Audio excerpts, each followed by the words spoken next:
Welcome, School of Medicine Class of 2025.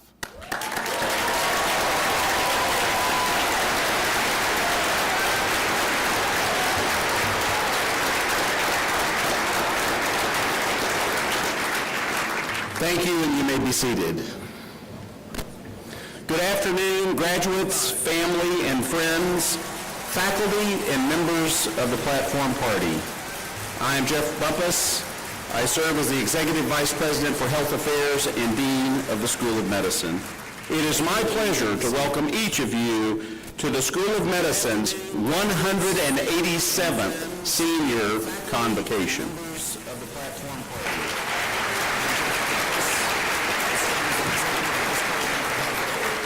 I congratulate the graduates and welcome their friends and family members who are sharing in the celebration today.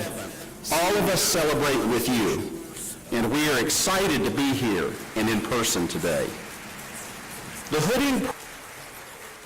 I congratulate the graduates and welcome their friends and family members who are sharing in the celebration today. All of us celebrate with you, and we are excited to be here and in person today. The hooding. Clinical training and personal dedication. The act of being hooded, usually by a mentor, faculty member, or loved one, signifies the conferral of the academic degree and the responsibilities of the medical profession. It is a moment of pride and honor, celebrating both academic achievement and the beginning of a lifelong commitment to healing and the ethical practice of medicine. Doctors Matthew Adamkin and Brittany Richardson have the honor of hooding all students who did not name another physician to hood them. I would ask that the families of our graduates to please stand now and be recognized for the support they have provided to each of their students. So if the family members will please stand up. And students, let's show our appreciation.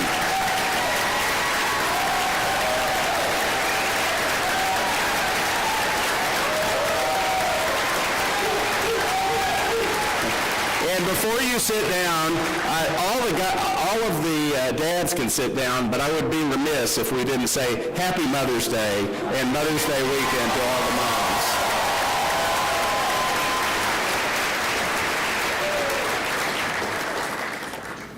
We also want to thank our faculty and department chairs, those who have contributed so much to the education of these graduates here today, and the many staff of the School of Medicine and Health Sciences campus that help our students succeed on a daily, weekly, yearly, and career basis often. I am now pleased to declare this convocation open for the, 187th annual conferring of the degree of Doctor of Medicine from the University of Louisville.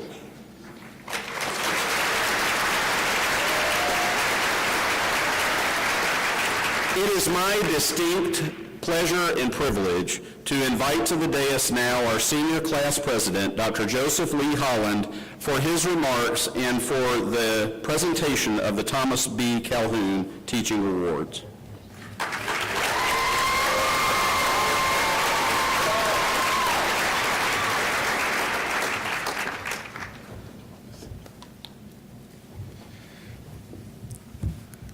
Good afternoon, everyone. I have the privilege of presenting this award, which is the Dr. Thomas B. Calhoun Teaching Award. This award is given in memory of Dr. Thomas B. Calhoun, a professor and chairman of the Department of Physiology in 1967 to 1980. Dr. Calhoun gave unselfishly to students, faculty, and colleagues his time, energy, and ingenuity to the teaching of the basic concepts of physiology. Dr. Calhoun brought to our medical school a distinguished educational background with major experiences such as investigator, teacher, and mentor in his field.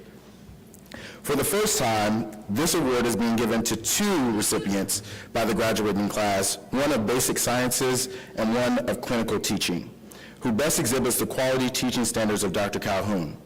The Calhoun Teaching Award will be presented to Dr. Carolyn Roberson for the preclinical section and Dr. Jamal Ritchie for the clinical section.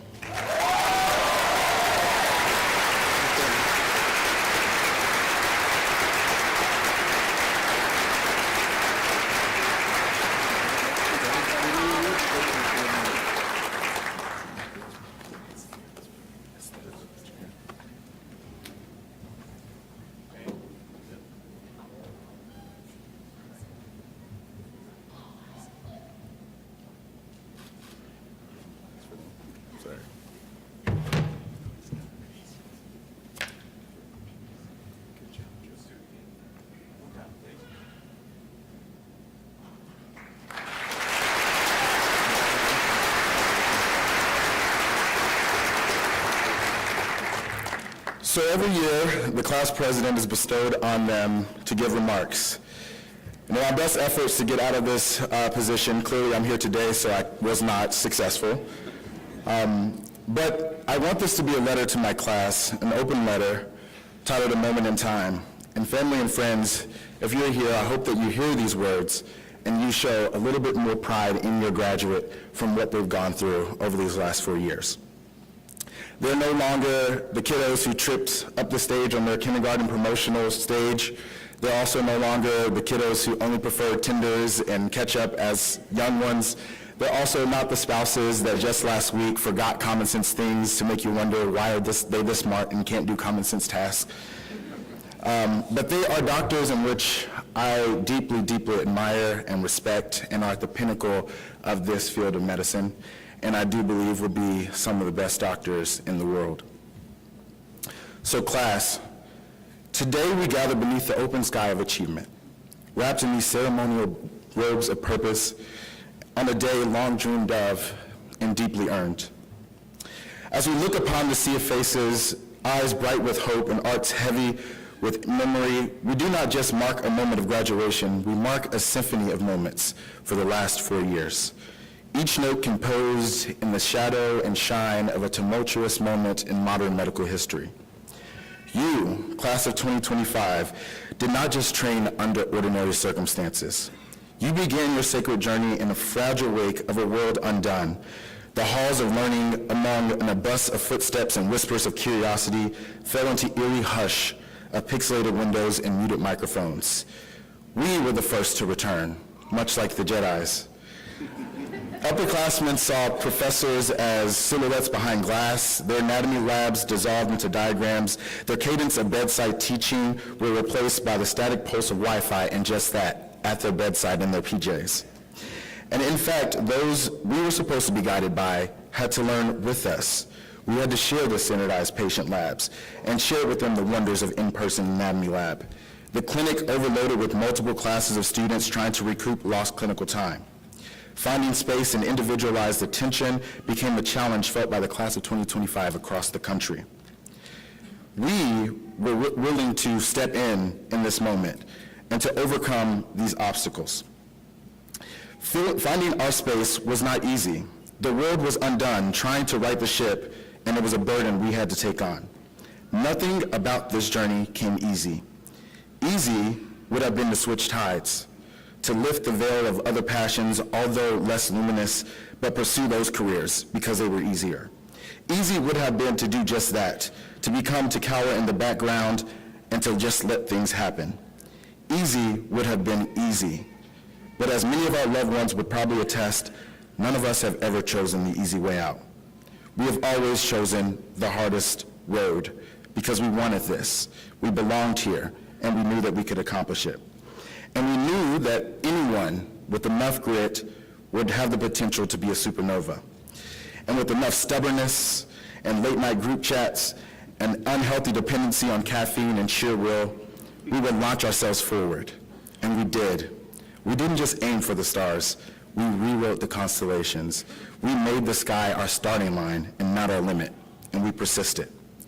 And just as the rhythm of in-person life began to stir again, as the echo of laughter returned to the lecture halls and white coats donned the clinical corridors, we found ourselves catapulted again to uncertain arms of new outbreaks, new variants that brought such level of uncertainty we had to retreat again. Social distancing re-etched itself into our very architect of our day, and the intimacy of connection became a risk and a rarity. Yet through it all, we remained. Why is that? All these moments showed significant challenge, and again, easy was just that easy. But how we welcome those moments of hardship, my dear friends, is what defines us. The moment you first slide a stethoscope to chest, your hand trembling with the weight of wonder, informing your attending that you heard normal heart sounds, and the patient jokingly asking, "Oh, you didn't hear my mechanical valve?" Never having had a cardiac procedure in their life, and you know this because you carefully yet anxiously pre-charted them hours before the course, yet the question still brought panic in your moment. The moment you looked into the eyes of a patient and felt the immense privilege of being trusted with another story and cherishing it, even though you were so behind on logging your required diagnoses and you had hundreds of practice questions to finish for the day. The moment you leaned on a classmate during long, lonely nights of study, not just for notes, but for comfort, for camaraderie, for the human warmth that no screen can mimic. The moment your fingers learned to suture, not just flesh, but the invisible wounds of the world still stuck in fear.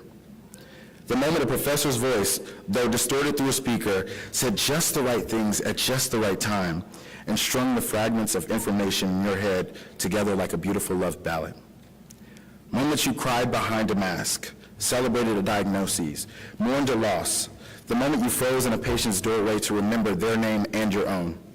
The moment your gloves stuck and your goggles fogged, you kept going anyway. The moment you broke sterile field and wanted to evaporate into thin air. The moment you found humanity in a whisper over an oxygen mask.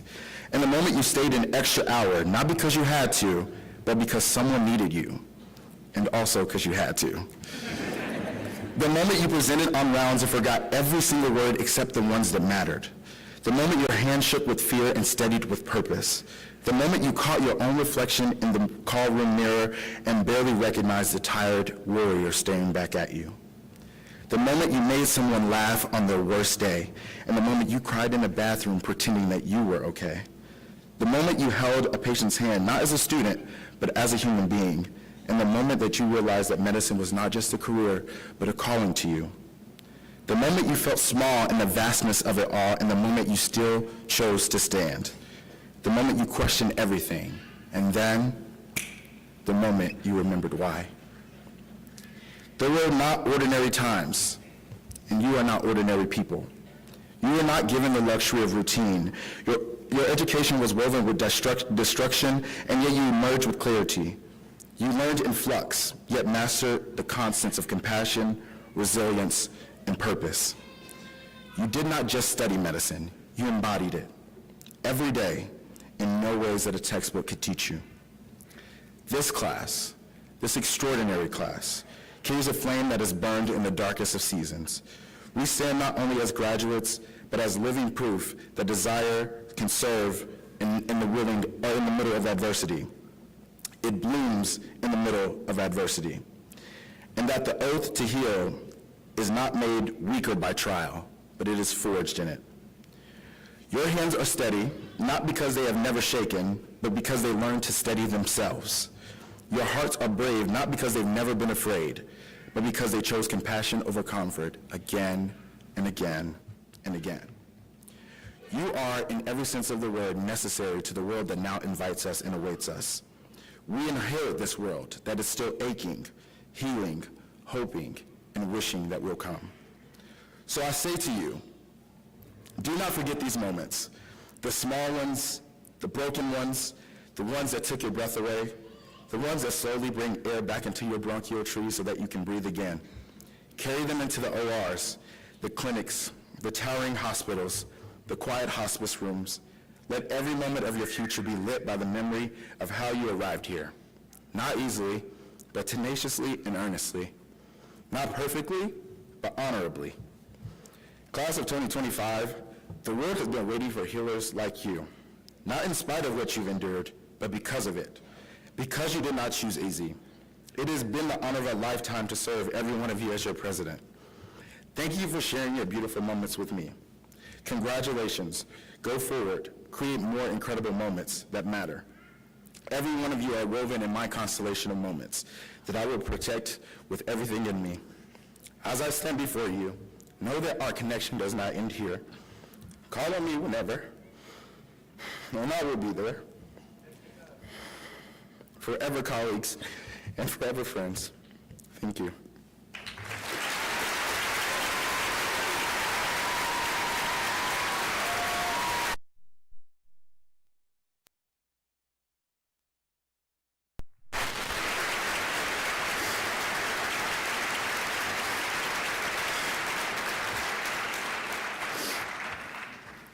I didn't think I was going to fall apart in front of everybody, but that's okay. It is with the utmost privilege that I introduce you our keynote speaker of the class of 2025 commencement ceremony. Dr. Russell Farmer has been a guiding light for students here at the School of Medicine, so it comes at no surprise that my class selected him to speak on our behalf. He was previously served as our Associate Dean of Clinical Skills and currently holds the position of Senior Dean of the undergraduate medical education. His commitment to students is unwavering, and it is his pursuit of excellence is both palpable and inspiring. He is kind, empathetic, honest, genuine, and undoubtedly one of the most humorous clinicians we have on staff. The lengths to which he goes for students is nothing short of extraordinary. When I was hospitalized with debilitating stress ulcers during my preparation for my first board exam, Dr. Farmer came off vacation just to treat me. And that story is far from unique. Many of my peers can share similar accounts of him stepping up in moments of need, always with compassion and without hesitation. It is my honor to ask you to join me in giving a resounding welcome to the incredible Dr. Russell Farmer.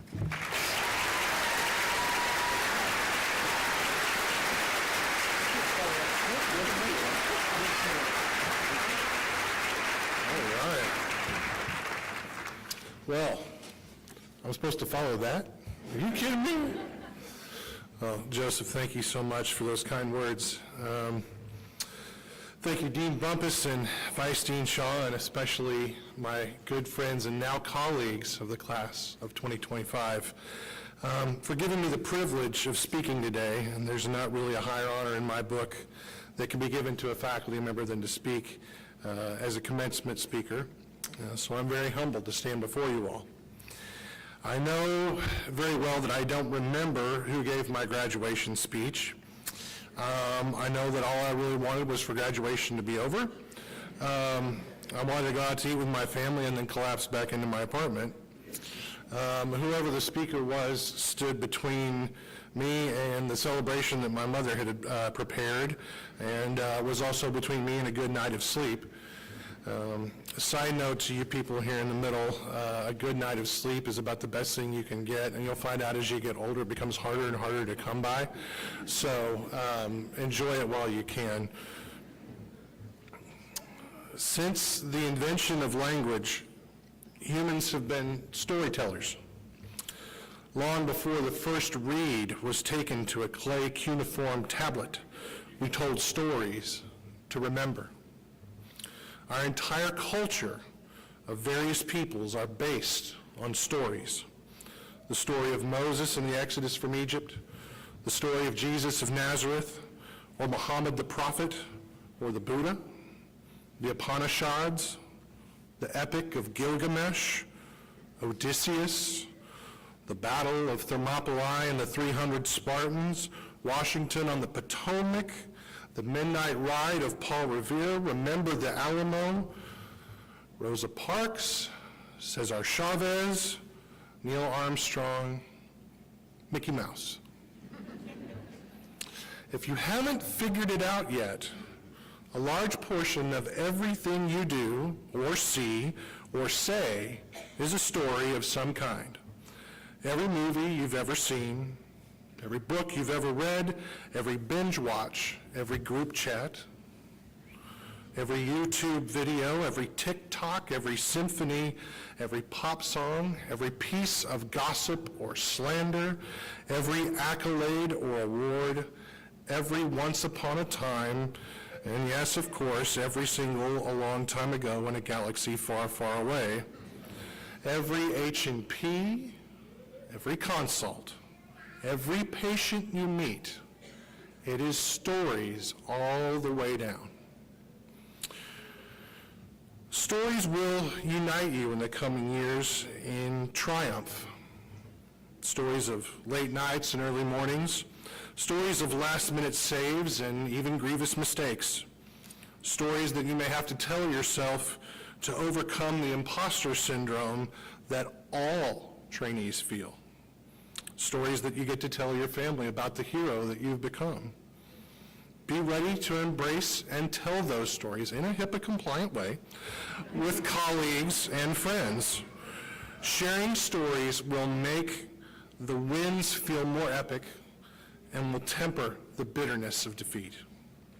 I have 3 stories that I am going to share with you today. The first is a favorite of mine because it rings true to many, and I think that all of you may identify with it. The second is a favorite story of mine because it is about my father, and I'm the one giving the talk. The third is a surprise just for you. Chapter 1, The Dog and the Dragon. The dog was small and unremarkable, white with brown spots and floppy ears. One day he saw a dragon soaring through the sky, shimmering and majestic. The dragon roared a mighty challenge, "Acknowledge my beauty and wonder."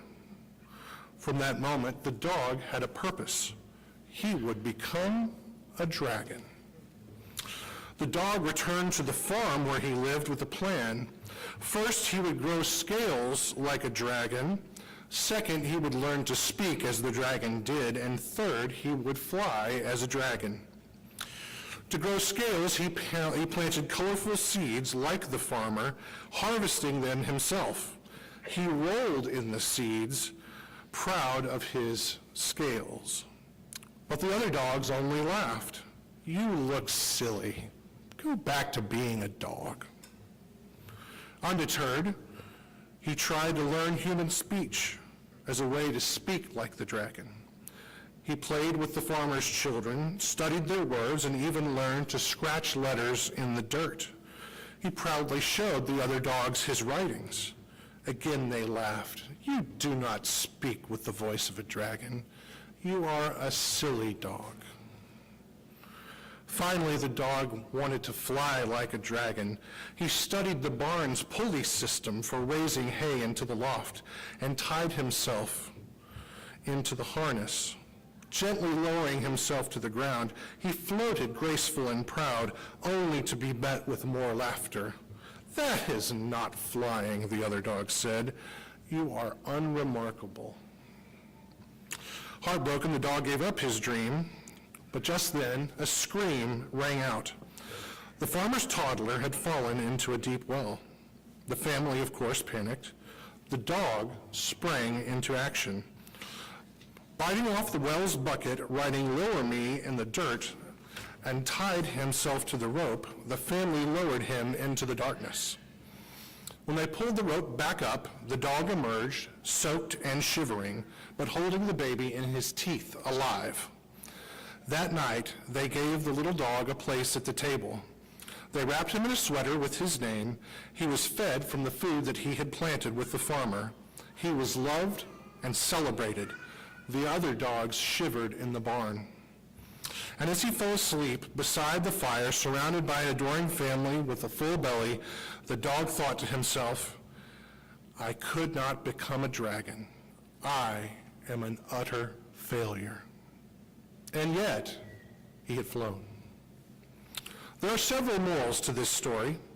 One, your peers and colleagues may not always recognize your unique talents. Nurture them and let them grow. Be awesome anyway. 2, set goals and try hard to achieve them, but don't fail to appreciate what else you achieve along the way. You may strike out on a trail only to be sidetracked and beset. Travel anyway. Journey before destination. 3, there will always be naysayers or those who do not understand you. Be you anyway. There are many more morals to this story. Maybe don't let your baby play near a well. Maybe do something with a dog that can write words in the dirt. Make your own moral. I have objective proof that you're very smart people. Chapter 2, The Princess Bride. A long time ago, but not so long ago that people can't remember, there was a time called the 1980s. In the 1980s, man had progressed from the fire and the wheel to an ingenious device called a VCR. This allowed you to view a movie on a large plastic cassette tape. This is news to you all. My father worked for a production company that also served as a dubbing house. Among the services they provided was the mass copying of cassettes for distribution to the public. The practical application of this, as far as I was concerned, had nothing to do with the dinner on my plate, but rather amounted to two magic words: free movies. But only one movie really mattered, because one day my father brought home a copy of The Princess Bride.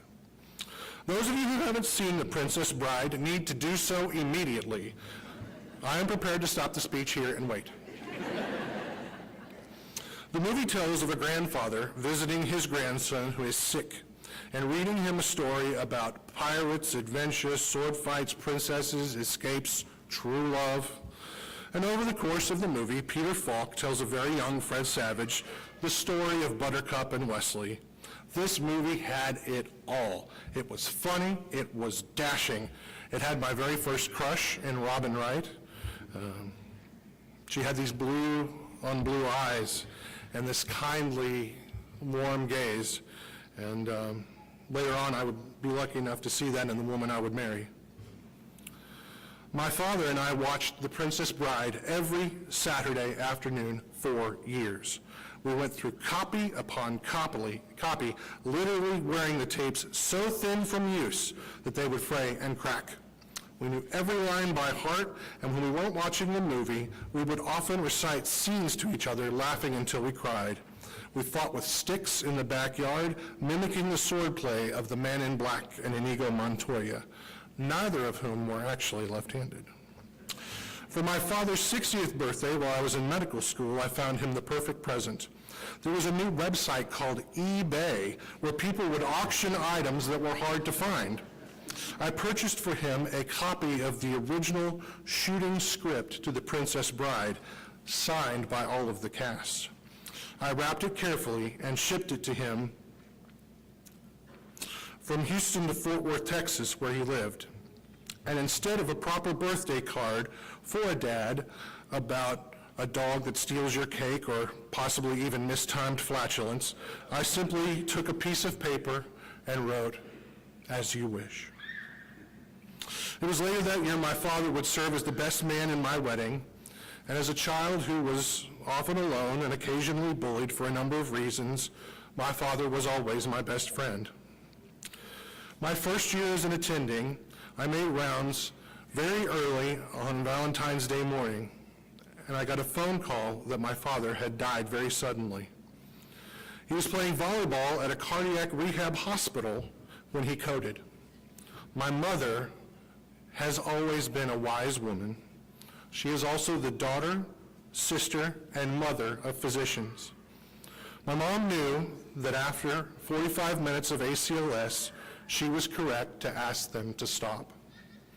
She kissed my father and hugged all of the providers who had worked on him, and she said goodbye. So what is the moral of this story? Every day you go to work for the rest of your lives, it will be a work day.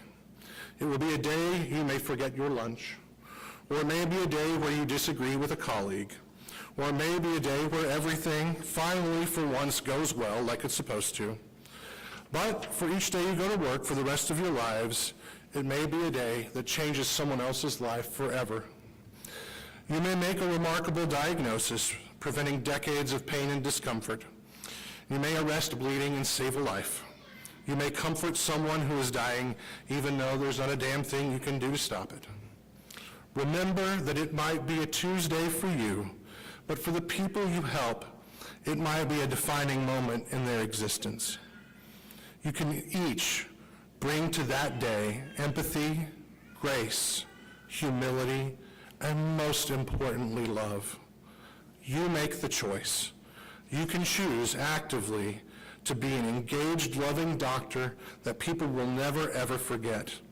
Or you can choose the path that Master Yoda reminded Luke was less powerful than the light side of the Force, but quicker, easier, and more seductive. Don't phone it in.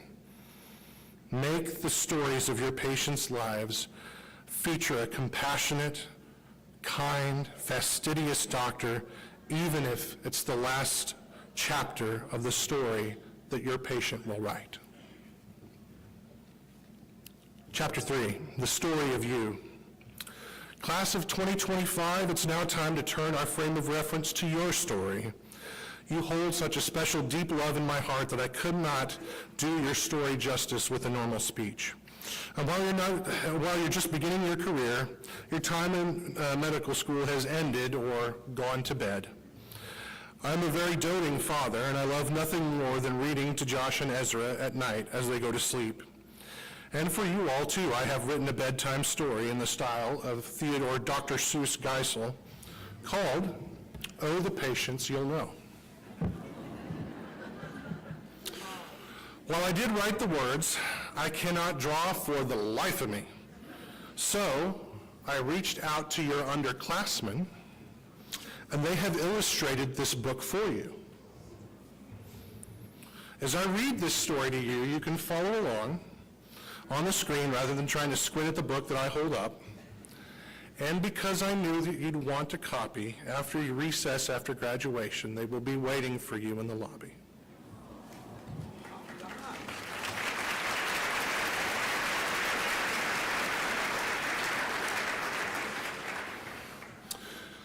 Oh, the Patience You'll Know, by me, illustrated by the underclassmen at the UL School of Medicine. You started your journey in a cramped-up apartment. COVID made it hard to know just where your heart went. It was daunting at first. There was so much to see, but you learned all through CADE with the great Dr. B. Structures and functions and name, oh, go back one, please.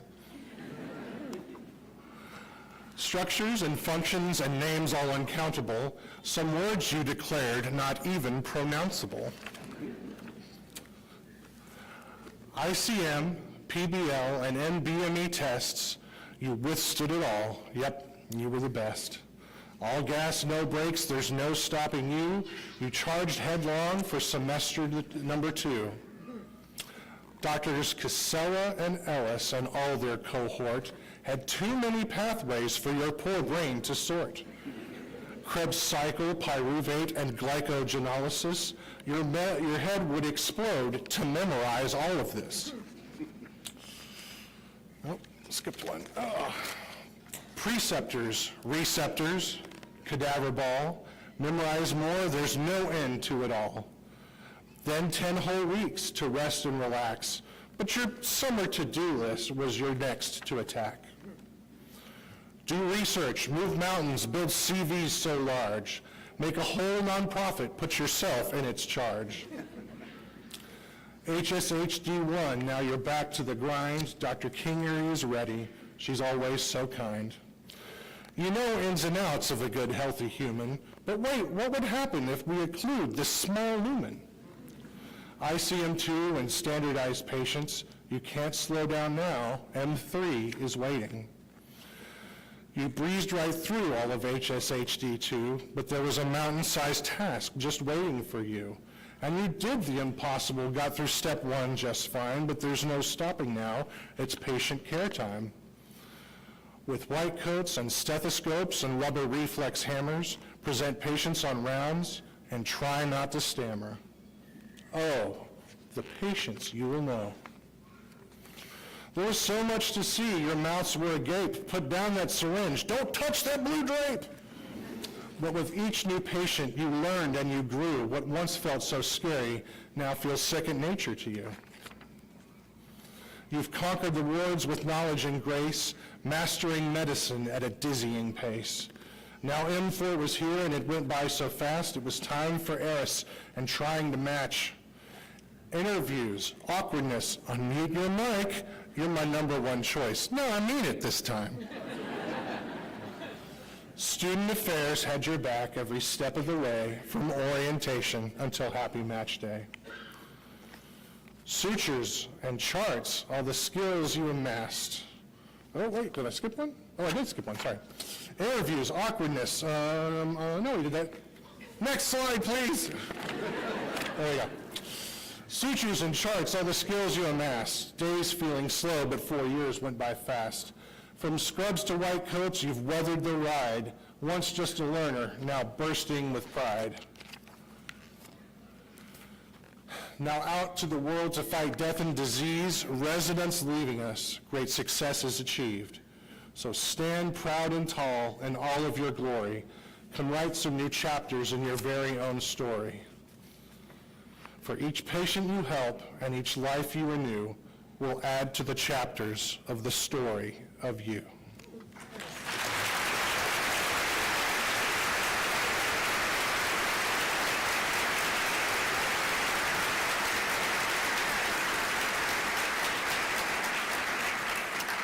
It's now my honor and privilege to welcome to the stage and the podium Dr. Shoy Durrett.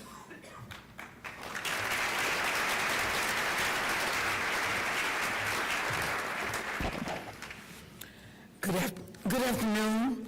I am Dr. Shoy Durrett, Assistant Dean for Student Affairs. I also serve a 20-plus career at the VA Medical Center, where I have recently been the Chief of Ophthalmology and also the Chair of the IRB.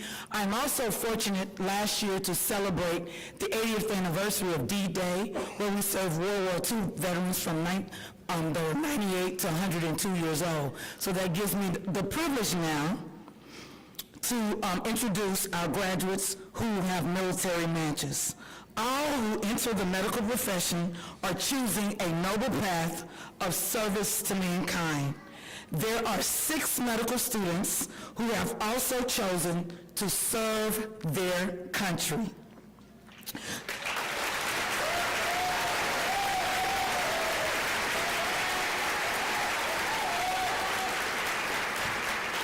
They are serving their country through a commission in our armed forces. I would like each of you to rise as I call your names so that we may thank you for your choice. I ask that you hold your applause until all students have been recognized. The 2025 military matches are Gloria Crump, Josiah Farley, Meredith Hobbs, Zach Long, Kellen Murphy, Alex Pekarzik. To all, we thank you.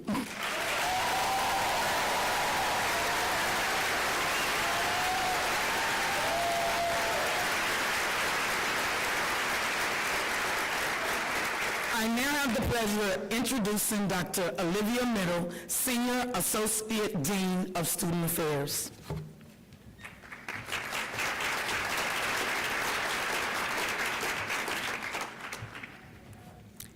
It is my privilege to present the members of the medical class of 2025. As each name is read, Dean Bumpus will give our new physicians their diploma. The new doctors will then proceed to be hooded with the traditional green hood for medicine by Dr. Matt Adamkin, Assistant Dean for Medical Student Affairs, Dr. Brittany Richardson, Assistant Dean for Medical Admissions, or their chosen physician hooder. We invite those physicians who are hooding and in academic apparel to please approach to the right of the stage as your graduate arrives to the left. There is a professional photographer taking photos of each graduate as they receive their diploma. We ask that the audience please keep the front of the stage clear and hold your diplomas hold your applause until the end. Will the candidates in the first row please rise for the presentations of diplomas and hooding? It is now my honor to present the class.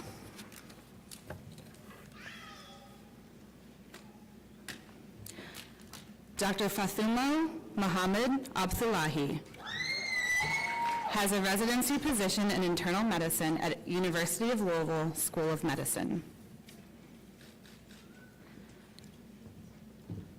Dr. Sadiq Mohammed Abdullahi has a residency position in family medicine at University of Kentucky Medical Center in Lexington.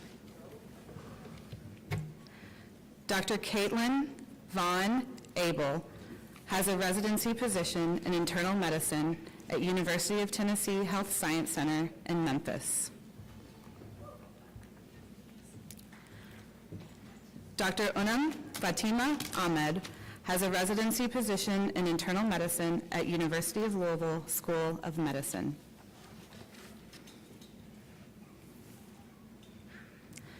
Dr. Caitlin Elise Alcorn has a residency position in internal medicine at University of Kentucky Medical Center in Lexington. Dr. Paige Marie Avery has a residency position in pediatrics at University of Louisville School of Medicine.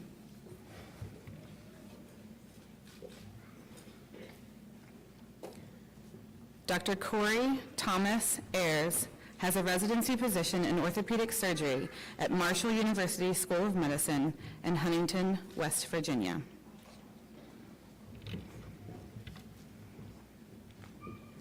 Dr. Chase Ron Bauman has a residency position in family medicine at Bethesda Hospital in Cincinnati, Ohio.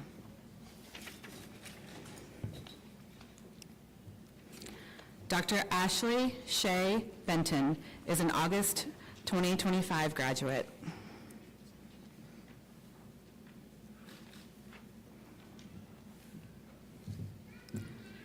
Dr. Michael Thomas Borkowski has a residency position in family medicine at University of Oklahoma College of Medicine in Oklahoma City.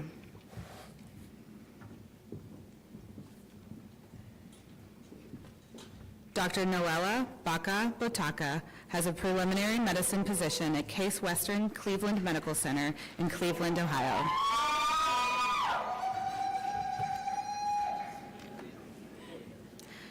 Dr. Allison Nicole Bradshaw has a residency position in family medicine at University of Louisville School of Medicine. Dr. Nicholas Tate Burris has a residency position in family medicine at Baptist Health Deaconess in Madisonville, Kentucky. Dr. Benjamin Cadle has a residency position in internal medicine at University of Alabama Medical Center in Birmingham. Dr. Caitlin Rochelle Cahill has a residency position in medicine pediatrics at University of Pittsburgh Medical Center in Pennsylvania.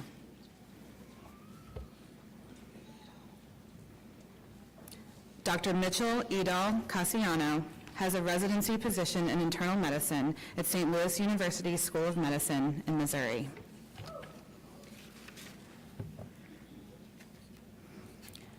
Dr. Stephen Gunther Castillejos has a residency position in internal medicine at University of Louisville School of Medicine.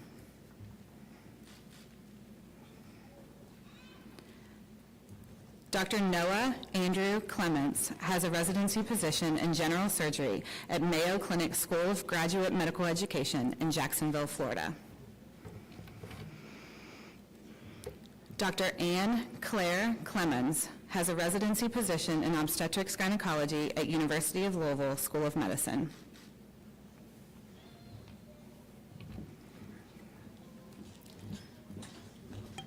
Dr. Bianca Clyde has a residency position in physical medicine and rehabilitation at University of Louisville School of Medicine.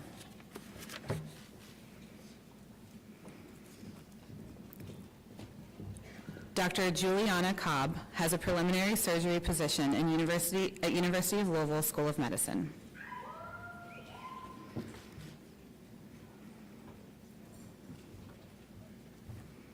Dr. Matthew Collins has a residency position in neurology at the University of Cincinnati Medical Center in Ohio.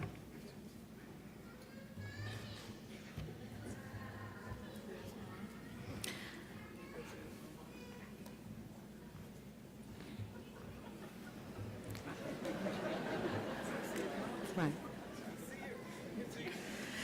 Dr. Christopher Luke Crafton has an otolaryngology clinical research fellowship at Case Western Reserve University in Cleveland, Ohio.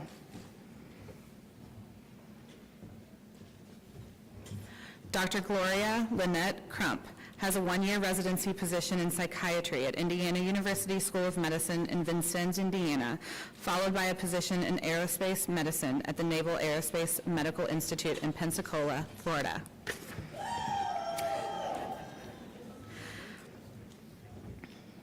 Dr. Raven Danielle Cummings has an anesthesiology clinical research fellowship at Cincinnati Children's Hospital Medical Center in Ohio.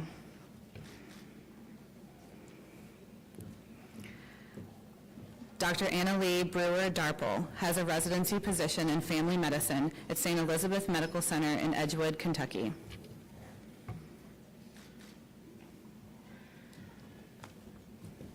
Dr. Michaela Sinclair Dimitrakis has a residency position in family medicine at St. Elizabeth Medical Center in Edgewood, Kentucky.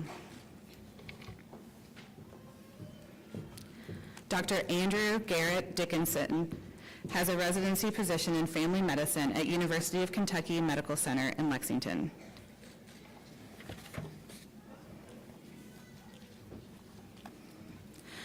Dr. Koi Kim Do has a residency position in ophthalmology at University of Louisville School of Medicine.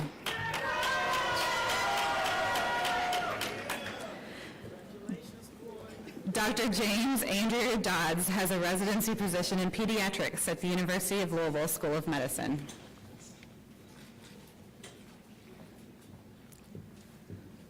Dr. Robert Drake has a preliminary medicine position at University of Louisville School of Medicine, followed by a radiation oncology residency at Indiana University School of Medicine in Indianapolis.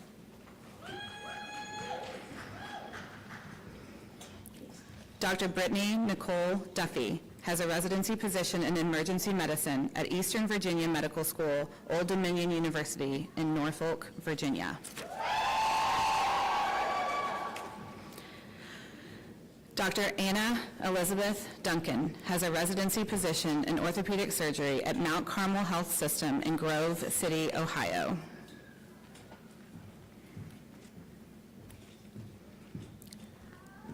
Dr. Kristen Joyce Duncombe has a residency position in pediatrics at University of Louisville School of Medicine.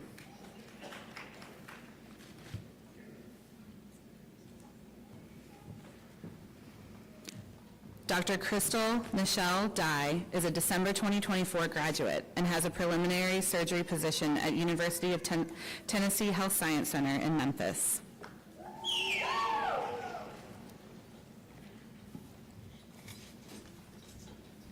Dr. Campbell Foster Edwards has a residency position in anesthesiology at University of North Carolina Hospitals in Chapel Hill.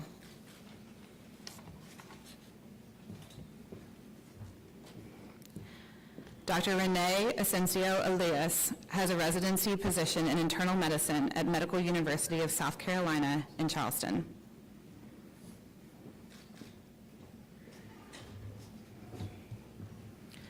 Dr. Julia Claire Engel has a residency position in family medicine at University of Utah Health in Salt Lake City.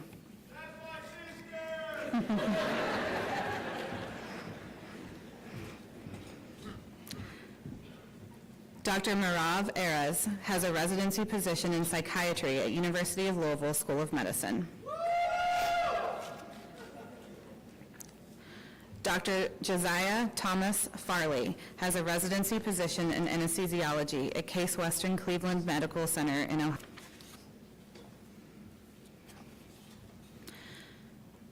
Dr. Molly Catherine Fears has a residency position in emergency medicine at Emory University School of Medicine in Atlanta, Georgia.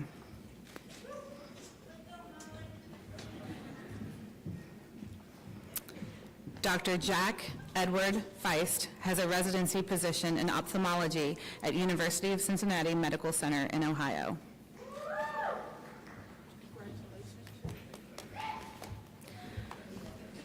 Dr. Claire Fell has a residency position in plastic surgery at Indiana University School of Medicine in Indianapolis.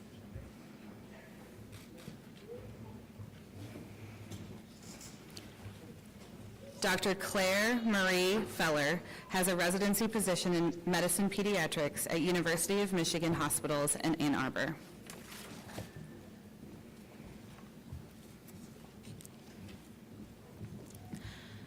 Dr. Nathan Fielder has a residency position in neurology at University of Colorado School of Medicine in Aurora, Colorado.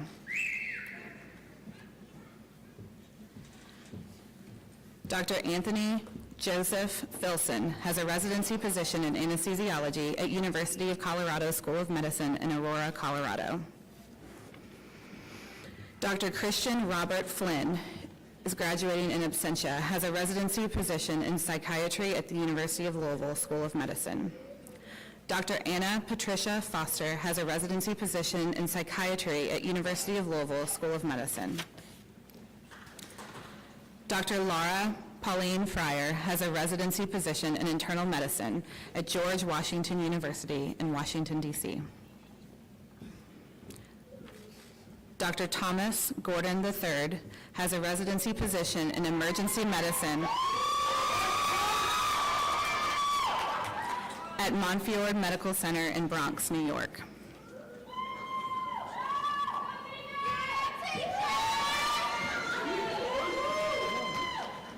Dr. Danielle Lauren Graves has a residency position in obstetrics gynecology at Loyola University Medical Center in Maywood, Illinois.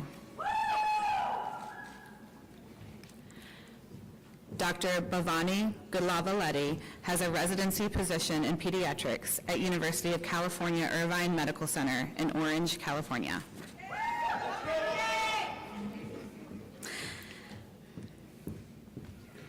Dr. Mohammed Zohaib Haq has a residency position in ophthalmology at University of Louisville School of Medicine.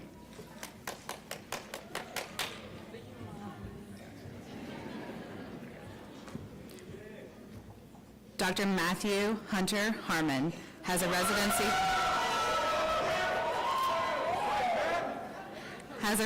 position in family medicine at University of Texas Southwestern Medical Center in Dallas.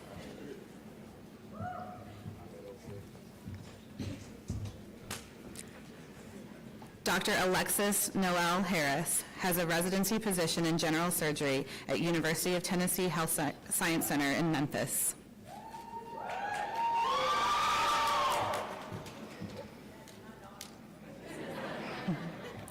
Dr. Kais Mahmoud Hasuna has a residency position in child neurology at Medical College of Wisconsin Affiliated Hospitals in Milwaukee.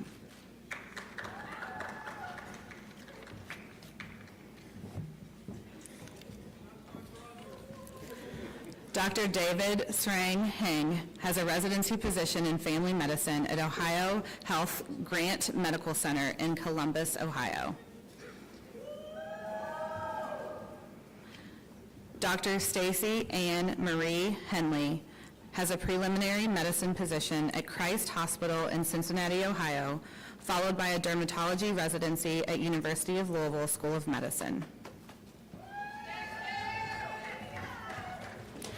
Dr. Joshua Coslet Hill has a residency position in pediatrics at University of Alabama Medical Center in Birmingham.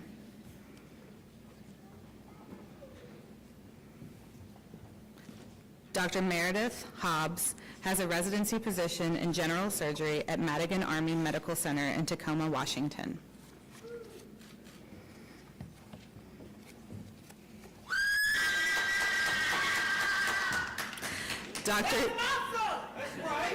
Dr. Joseph Lee Holland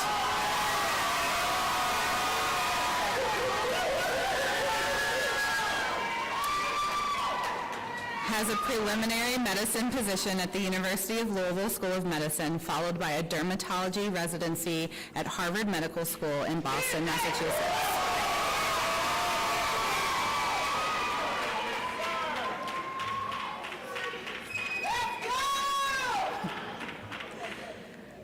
Dr. Alexa Hauser has a residency position in obstetrics gynecology at University of Louisville School of Medicine.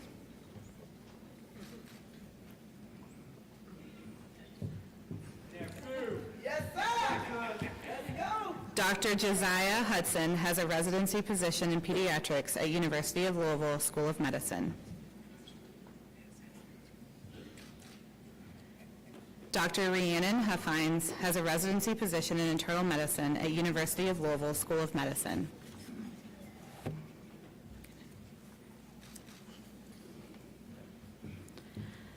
Dr. Kanechi Ijimera has a residency position in internal medicine at University of Texas Medical School in Houston. Dr. Jessica Etinosa Isabor has a residency position in psychiatry at University of Texas Medical School in Houston. Dr. Megan Jean Johnson has a residency position in pediatrics at the University of Louisville School of Medicine. Dr. Sydney Elizabeth Johnson has a residency position in emergency medicine at the University of Kentucky Medical Center in Lexington.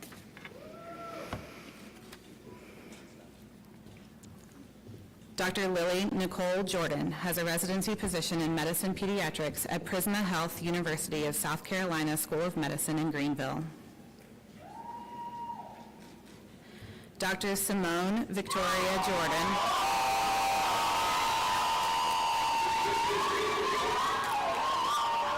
is a December 2025 graduate.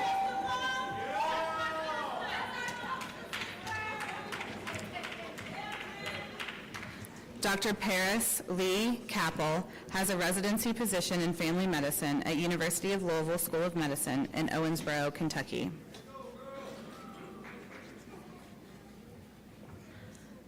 Dr. Taryn Marie Curley Stewart has a residency position in pediatrics at Emory University School of Medicine in Atlanta, Georgia.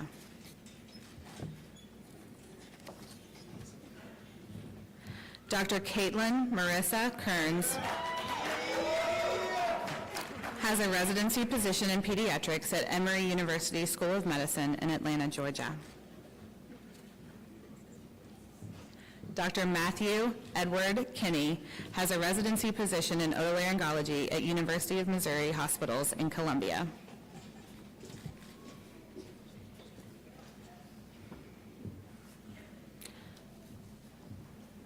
Dr. Chase Andrew Knibbie was a December 2024 graduate. He has a preliminary surgery position at Albany Medical Center in Albany, New York.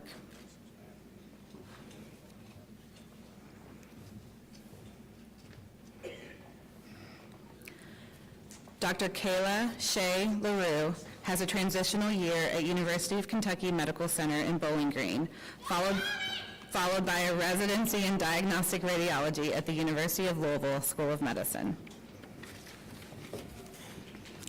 Dr. Titus Trent Lemaster has a residency position in medicine pediatrics at University of Kentucky Medical Center in Lexington. Dr. Rebecca Rose Lightman has a residency position in internal medicine at Maine Medical Center in Portland, Maine. Dr. Grace Ann Long has a residency position in anesthesiology at The Ohio State University Medical Center in Columbus.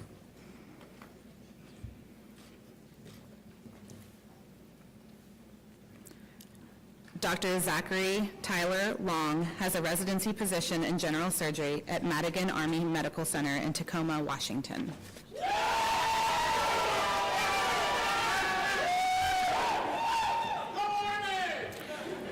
Dr. Laura Marie Lorenz has a residency position in pediatrics at University of Louisville School of Medicine.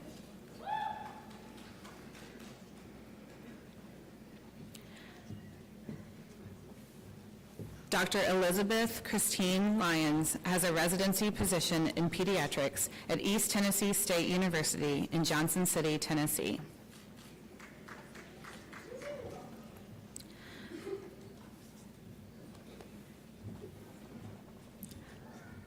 Dr. Alexander Nicholas Maltese has a transitional year at HCA Healthcare, University of South Florida, Morsani in Trinity, Florida.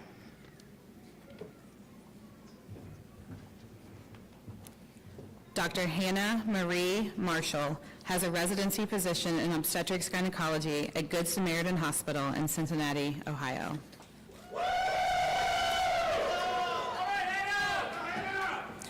Dr. Sam Joseph Mashney has a residency position in orthopedic surgery at University of Louisville School of Medicine. Dr. Jonathan Robert Mattingly has a residency position in emergency medicine at University of Louisville School of Medicine.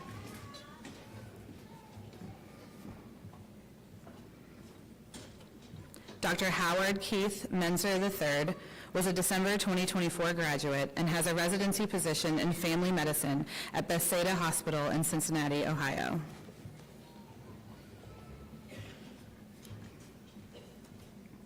Dr. Zoha Nadim Mian has a residency position in clinical research fellowship at University of Utah Moran Eye Center in Salt Lake City, Utah.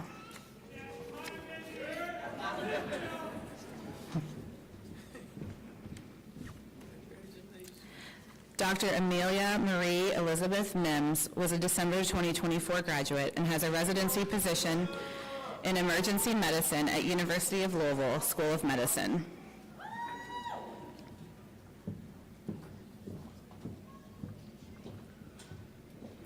Dr. Alexander Luka Mostovich has a residency position in plastic surgery at Emory University School of Medicine in Atlanta, Georgia.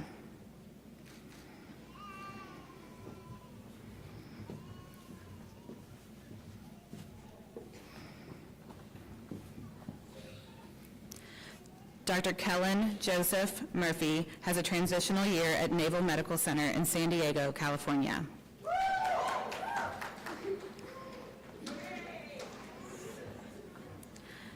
Dr. Michaela Elizabeth Muse has a residency position in family medicine at Temple University Chestnut Hill Hospital in Philadelphia, Pennsylvania.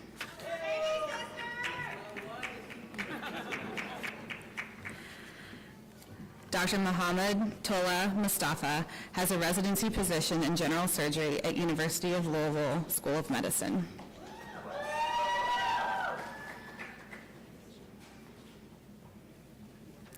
Dr. Kugan Kuvashan Naidu has a residency position in psychiatry at Marshall University School of Medicine in Huntington, West Virginia.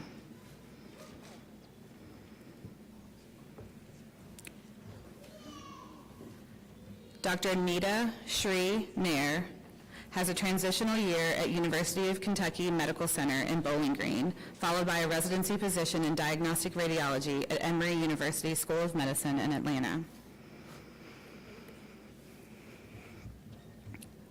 Dr. Cassidy Page Napier has a residency position in anesthesiology at University of Louisville School of Medicine. Dr. Wyatt Andrew Nelson was a December 2024 graduate and has a preliminary surgery position at West Virginia University School of Medicine in Morgantown. Dr. Lucas Nieberge has a residency position in general surgery at University of Hawaii in Honolulu.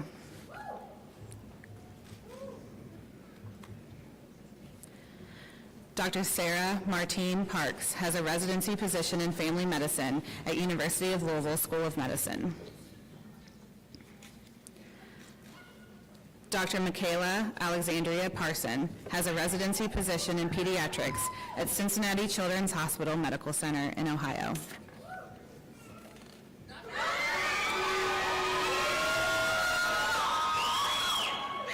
Dr. Charles Faulkner Paul has a residency position in emergency medicine at Virginia Commonwealth University Health Systems in Richmond.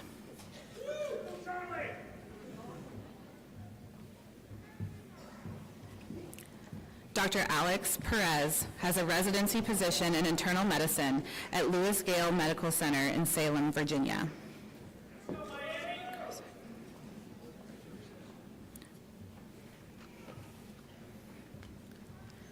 Dr. Alex Thomas Pikarczyk has a residency position in emergency medicine at the Naval Medical Center in Portsmouth, Virginia.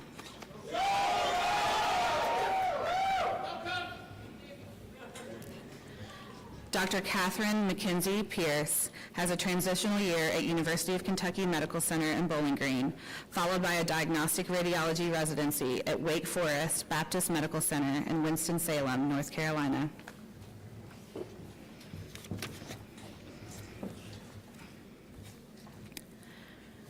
Dr. Bailey Rose Polzin has a residency position in pediatrics at Medical University of South Carolina in Charleston.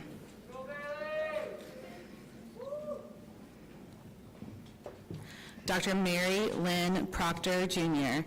has a residency position in neurology at University of Texas Medical School in Houston. Dr. Kenneth Purvis has a residency position in physical medicine and rehabilitation at the University of Louisville School of Medicine.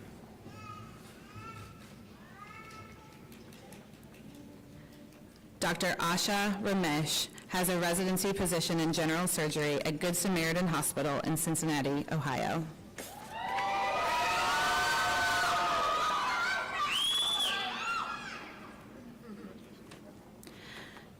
Dr. Faria Fahima Rashid has a residency position in psychiatry at University of Louisville School of Medicine.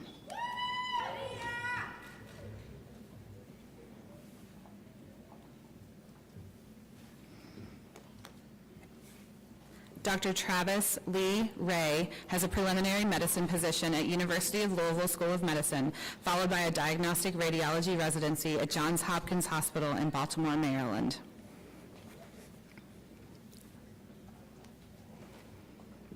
Dr. Caitlin Rice has a residency position in emergency medicine at Wright State University Boonshoff School of Medicine in Dayton, Ohio. Dr. Whitney Jean Richardson has a residency position in urology at Vanderbilt University School of Medicine in Nashville, Tennessee.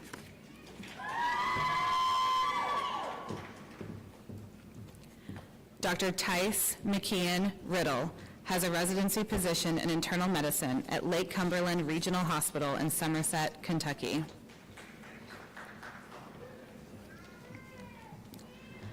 Dr. James Braden Robbins is graduating in absentia and was a December 2024 graduate. Dr. Ambrielle Robles is a December 2025 graduate.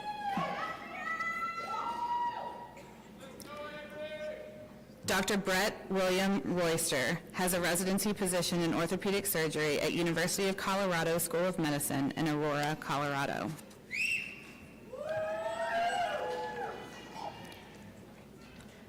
Dr. Orion Russian has a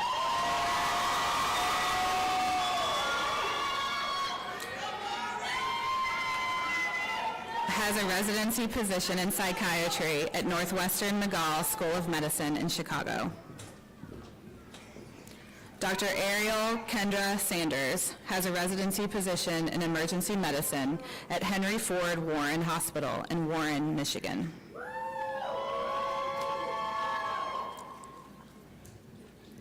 Dr. Divya Sharma has a preliminary medicine position at Zucker School of Medicine, Northwell in Great Neck, New York, followed by a dermatology residency at Mount Sinai Hospital in New York, New York.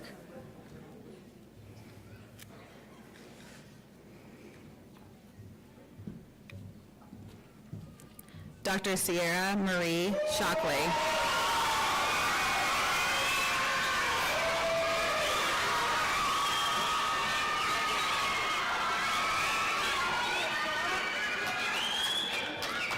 Has a residency position in general surgery at Good Samaritan Hospital in Cincinnati, Ohio.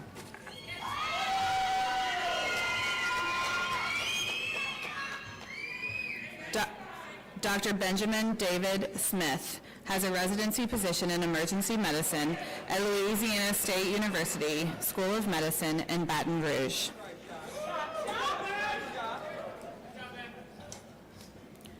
Dr. Jensen Scott Smith has a residency position in family medicine at Maine Medical Center in Portland, Maine.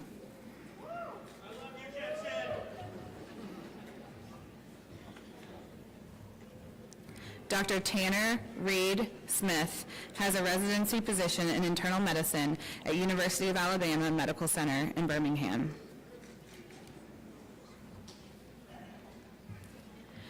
Dr. Summer Elizabeth Sparks has a residency position in anesthesiology at University of Louisville School of Medicine.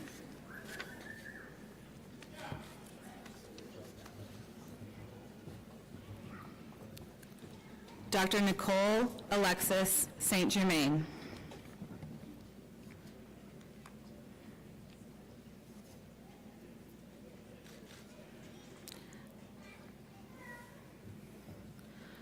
Dr. Colin Stark has a residency position in pediatrics at Indiana University School of Medicine in Indianapolis.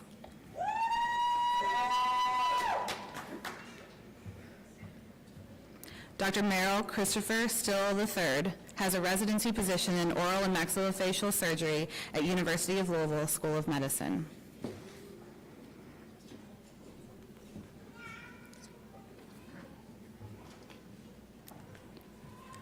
Dr. Manasa Sankara has a residency position in internal medicine at Tulane University School of Medicine in New Orleans, Louisiana.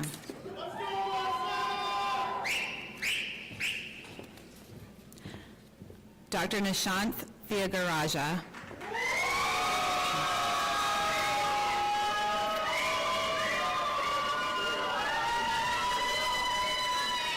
was a December 2024 graduate and has a transitional year at Kettering Health Network in Beaver Creek, Ohio, followed by an interventional radiology residency at Emory University School of Medicine in Atlanta, Georgia.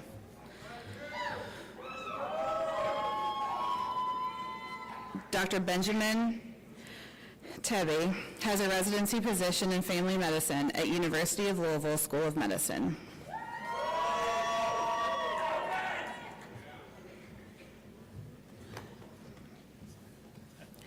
Dr. Colson Parker Tomberlin is a December 2025 graduate and has an orthopedic research fellowship at Mayo Clinic School of Graduate Medical Education in Rochester, Minnesota.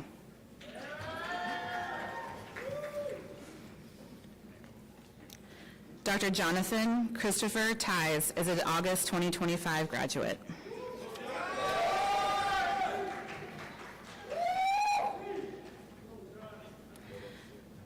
Dr. Brandon Rain Verdoni has a transitional year in Abrazo Health Network in Goodyear, Arizona.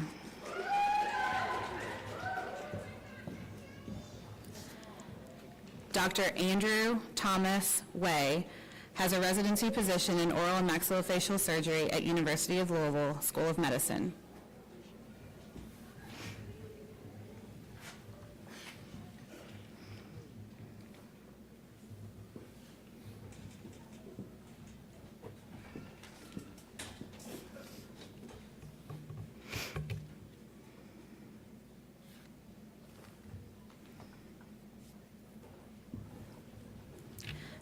Dr. Nicholas Weaver has a residency position in anesthesiology at University of Louisville School of Medicine.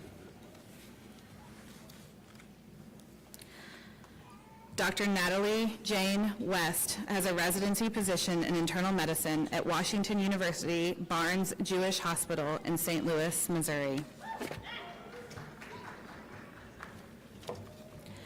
Dr. Megan Wilson has a residency position in otolaryngology at University of Arizona College of Medicine in Tucson.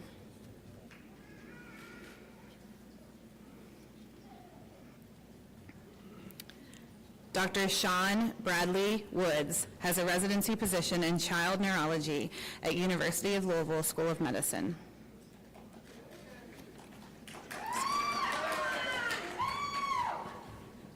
Dr. Cassandra Renee Woolley has a residency position in pediatrics at Cincinnati Children's Hospital Medical Center in Ohio.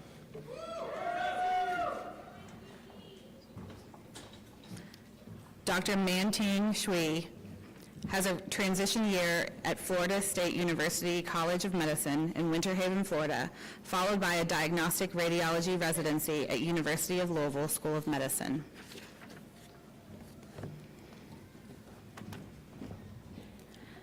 Dr. Paya Yazdan Panah has a residency position in family medicine at University of Cincinnati Westchester Hospital in Westchester, Ohio.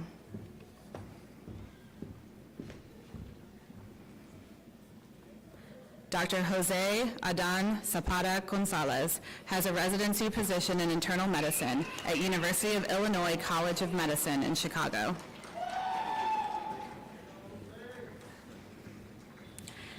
And Dr. Mary Zeitler has a residency position in family medicine at University of Wisconsin School of Medicine and Public Health in Madison.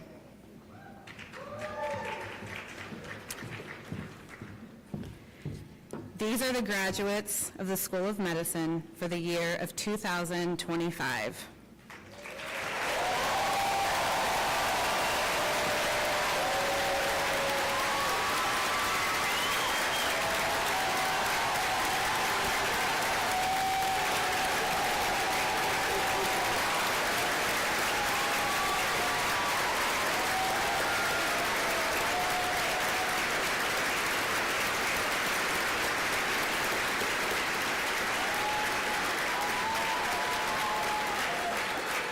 Congratulations to an incredible group of people.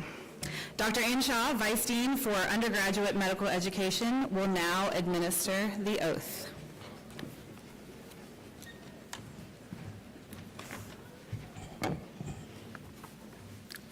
The original Hippocratic Oath was developed around 400 BC and has endured as an expression of medical values through centuries of change in the medical profession. Today's version of the oath is significantly revised from the original. It has been broadened to include the many dimensions of a modern physician's ethical considerations. By swearing to the oath, medical graduates commit themselves not only to the content specific to the contemporary practice, but also to the ideal that medicine is at its most fundamental level a moral enterprise. Will the graduates please rise and repeat after me the oath of Hippocrates, which is found on the last page of the inside cover of your program. I also invite all physicians in the audience to rise and also repeat the oath. Please repeat after me. I solemnly pledge to dedicate my life to the service of humanity. I solemnly pledge to dedicate my life to the service of humanity. The health and well-being of my patient will be my first consideration. The health and well-being of my patient will be my first consideration. I will respect the autonomy and dignity of my patient. I will respect the autonomy and dignity of my patient. I will maintain the utmost respect for human life. I will maintain the utmost respect for human life. I will not permit myself considerations of age, disease, or disability, creed, ethnic origin, gender, nationality, political affiliation, race, sexual orientation, social standing, or any other factor to intervene between my duty and my patient. I will not permit considerations of age, disease, or disability, creed, ethnic origin, gender, nationality, political affiliation, race, sexual orientation, social standing, or any other factor to intervene between my duty and my patient. I will respect the secrets that are confided in me, even after the patient has died.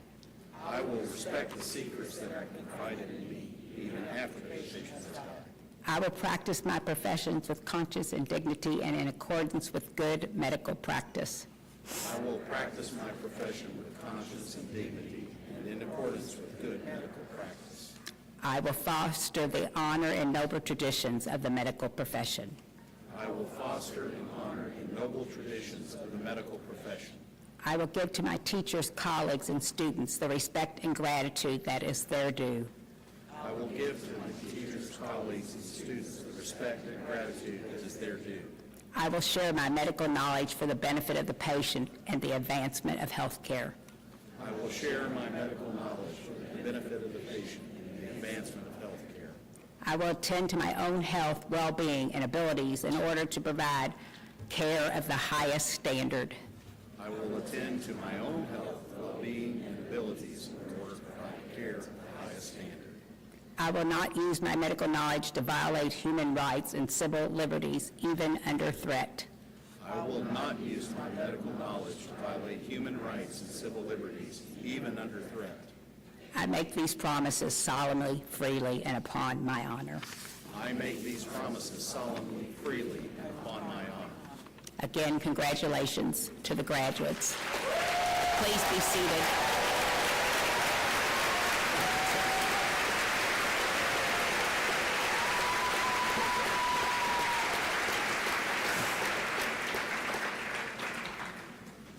In closing, I would like to take this opportunity on behalf of the faculty, staff, and administration of the University of Louisville School of Medicine to offer congratulations to the graduates and their family and friends who have shared this journey during the last 4 years.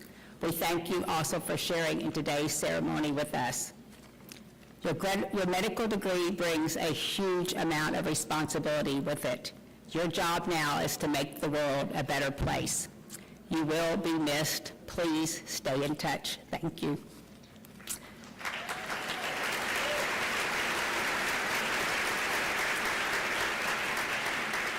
I declare this convocation ceremony closed. We will now recess. Guests, please wait to exit until the platform party and graduates have recessed. Student marshals will prompt dismissal starting from the back of the ballroom. Thank you and congratulations.